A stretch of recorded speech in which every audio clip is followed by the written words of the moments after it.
अगर आप ये सोचेंगे कि हम बीमार हैं तो आपकी दुनिया कोई दवा ठीक नहीं कर सकती है। और अगर आप ये सोचते हैं कि हमको कुछ बीमारी नहीं है, हम स्वस्थ हैं, अगर आपकी इच्छा शक्ति दृढ़ है तो आपको कोई बीमारी बीमार नहीं कर सकती है। That is the common perception among the people. Just like two perception is, first one is the if you have a blood pressure, high blood pressure, then you will get heart attack in a future. And second perception is the when is your coronary artery is blockage, then you will get heart attack in the future. But according to trial, that is not 100% true. It is true but only 1%. But according to trial, it is totally not true. 90% this is a false. Only 1% is true. I am discuss about those trials. Just like a first trial is the MRC trial for mild hypertension patients, so that to save one person from the stroke in the future, to treat 850 people with hypertensive drugs. You could only imagine the plight of those 850 people who is taking anti-hypertensive drugs.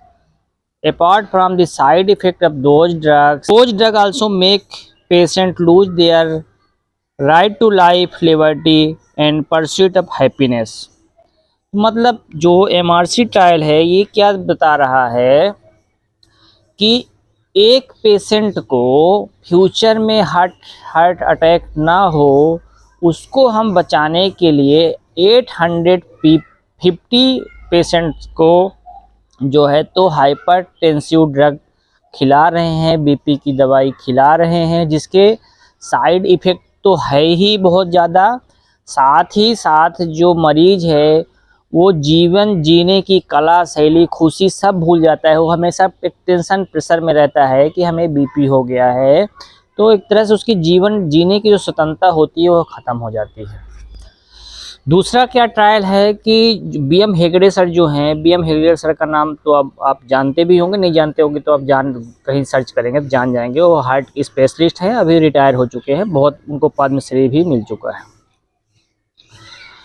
तो वो बताते हैं कि एक जो America के doctor हैं Valentine faster, तो वो एक स्टडी करते हैं। वो 100 हेल्दी लोगों को लेते हैं, उन 100 हेल्दी लोगों का जो है तो एंजियोग्राफी करते हैं। एंजियोग्राफी में देखते हैं कि सभी लोगों का जो है ब्लॉकेज आता है, किसी कम किसी का ज़्यादा, पर ब्लॉकेज सब में आता है।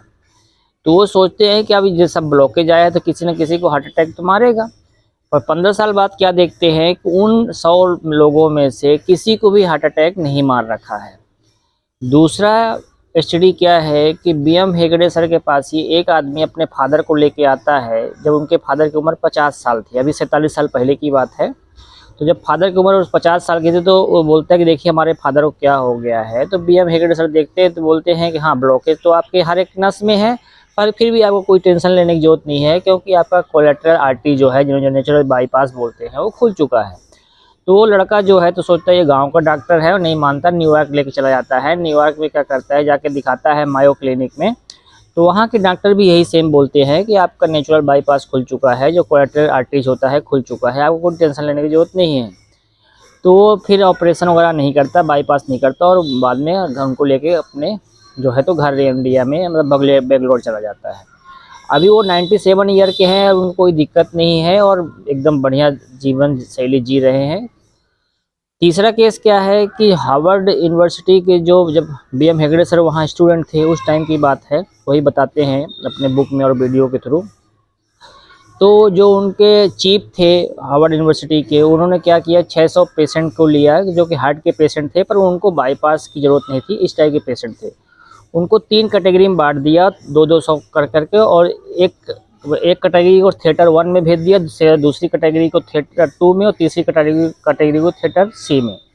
जिसको थिएटर A में भेजा उसको क्या किया कि पेशेंट को ऑपरेट किया, वहाँ एनेस्थीसिया दिया, फिर ऑपरेट किया, और उसके बाद 3-4 घंटे बाद बोला, मतलब जो है तो बोला कि हाँ आपका जो है तो ऑपरेशन हो गया। थिएटर 2 में जो जिन पेशेंट को भेजा उनको क्या किया, एनेस्थीसिया दी है, बेहोश किया, 2-3 घंटे उनको रखा, ऑपरेट नहीं किया, और उनको वापस कर दिया, बोला ठीक है अभी आप ठीक है। थिएटर C में जिन 200 पेशेंट को बुलाया, उनको बोला कोई दिक्कत नहीं है, आप बढ़िया आराम से घर जाइए। तो 15 साल बाद क्या देखा गया कि थिएटर सी के जो पेशेंट थे जिनको कुछ नहीं किया गया था, उनमें से सारे के सारे स्वस्थ थे, किसी को कुछ नहीं हुआ था। थिएटर बी के जो थे 200, उसमें भी मोस्टली स्वस्थ थे, उसमें भी ज़्यादा कुछ दिक्कत नहीं था। थिएटर एक के जो 200 पेशेंट थे उसमें देखा गया कि 200 में से 100 लोग मर चुके हैं, और जो रिमेनिंग 100 लोग जिंदा भी हैं उसमें से बहुत सारे लोग अलग अलग मर्ज की दवाइयाँ खा रहे हैं, मतलब एक ड्रग डिपेंडेंट लाइफ जी रहे हैं। तो ये तीनों जो ट्रायल हुए, बीपी का एक ट्रायल, 3 हुआ ये हार्ट का ब्लॉकेज का ट्रायल, इससे क्या मालूम पड़ रहा है?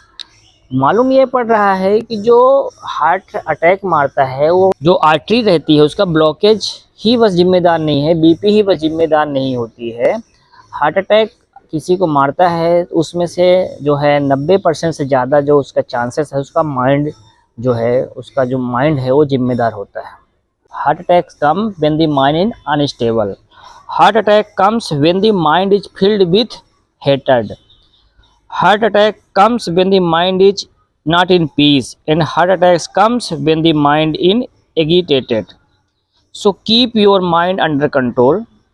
मतलब अगर आपका दिमाग में नफरत, ये सब जलन, द्वेष, ये सब भरा है तो आपको हार्ट अटैक मारने के चांस रहेंगे। आप अगर शांत रहेंगे, कूल रहेंगे, दिल से हैप्पी रहेंगे तो आपका माइंड सही रहेगा, तो हार्ट अटैक मारने के चांसेस कम है।